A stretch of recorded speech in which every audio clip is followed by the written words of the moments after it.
नमस्कार. आज आपण बनवूया चिकनचा रस्सा. त्यासाठी मी येथे अर्धा किलो चिकन 2-3 पाण्याने स्वच्छ धुवून घेतलेले आहे आणि कांदा आणि टोमॅटो असा बारीक कट करून घेतलेला आहे. त्यानंतर त्यामध्ये अद्रक, लसूण, कोथिंबीरची बारीक पेस्ट करून घेतलेली आहे. सुरुवातीला आपण चिकन शिजवून घेणार आहोत. त्यासाठी मी येथे कुकरमध्ये 3-4 पळ्या तेल घालून कांदा फोडणीला घातलेला आहे. त्यानंतर त्याला छान असे परतवून झाल्यावर त्यामध्ये टोमॅटो घालून त्याला देखील छान असे परतवून घेणार आहे. ते परतवून झाल्यानंतर त्यामध्ये हळद आणि अद्रक, लसूण, कोथिंबीरची पेस्ट घालून त्याला मिनिटभर छान असे तेल सुटेपर्यंत परतवत राहणार आहोत. आता या ठिकाणी त्या मसाल्याला छान असे तेल देखील सुटलेले आहे. त्यानंतर आपण 2-3 पाण्याने स्वच्छ धुतलेले चिकन घालून घेणार आहोत. ते घालून झाल्यानंतर त्यामध्ये चवीनुसार मीठ घालून घेणार आहोत आणि तो मसाला आणि चिकन एकजीव होईपर्यंत हलवत राहणार आहोत. आता या ठिकाणी बघू शकता चिकन आणि तो मसाला छान असा एकजीव झालेला आहे. त्यानंतर आपण गॅस मोठा करून त्या चिकनमधले सगळे पाणी आटेपर्यंत आपण चिकन हलवत राहणार आहोत. आता या ठिकाणी त्या चिकन छान असे सुके होत आलेले आहे आणि त्यामधले पाणी देखील आटत आलेले आहे. त्यानंतर आपण त्यामध्ये 1 तांब्याचा पाण्याचा वापर करणार आहोत आणि त्याला हलवून घेणार आहोत. ते हलवून झाल्यावर गॅस मोठा करून त्याला एक उकळी काढून घेणार आहोत. आता या ठिकाणी उकळी आलेली आहे. त्यानंतर गॅस स्लो करून कुकरचे झाकण लावून त्याची 1 शिट्टी काढून घेणार आहोत आणि तोपर्यंत मसाला काढून घेणार आहोत.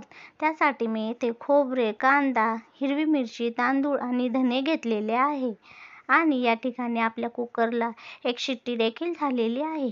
आता आपण कुकर थंड करायला ठेवू. तोपर्यंत मसाला भाजून घेणार आहोत. या ठिकाणी मी तव्यामध्ये थोडेसे तेल घालून कांदा भाजायला घेतलेला आहे. कांद्याला छान असा सोनेरी रंग येईपर्यंत आपण भाजत राहणार आहोत.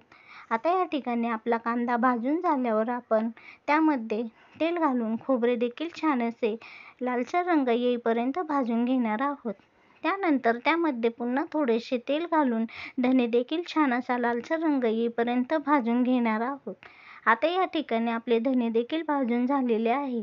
नंतर त्याच तेलामध्ये आपले तांदूळ घालून त्याला देखील छान असे लालसर रंग येईपर्यंत भाजून घेणार आहोत. आता या ठिकाणी आपले तांदूळ देखील छान असे भाजलेले गेलेले आहे. त्यानंतर आपण त्यामध्ये हिरवी मिरची घालून त्याला देखील छान असे भाजून घेणार आहोत. आता मिरची भाजत असताना आपण तेलाचा वापर करणार नाही, नाहीतर ती अंगावर उडते. त्यामुळे मी येथे तेल वापरलेले नाही आणि मिरच्या छान अशा भाजून घेतलेल्या आहे. आता या ठिकाणी आपला सगळा मसाला भाजून झालेला आहे. त्यानंतर त्या मसाल्याची मी बारीक पेस्ट करून घेतली आणि येथे लाल तिखट, मटण मसाला आणि हळद घेतलेली आहे. आता मी सुरुवातीला थोडी हळदीचा वापर केला होता म्हणून पुन्हा मसाल्यात वापर करणार आहे आणि आता या ठिकाणी कुकर थंड देखील झालेले आहे आणि आपले चिकन छान असे शिजलेले आहे.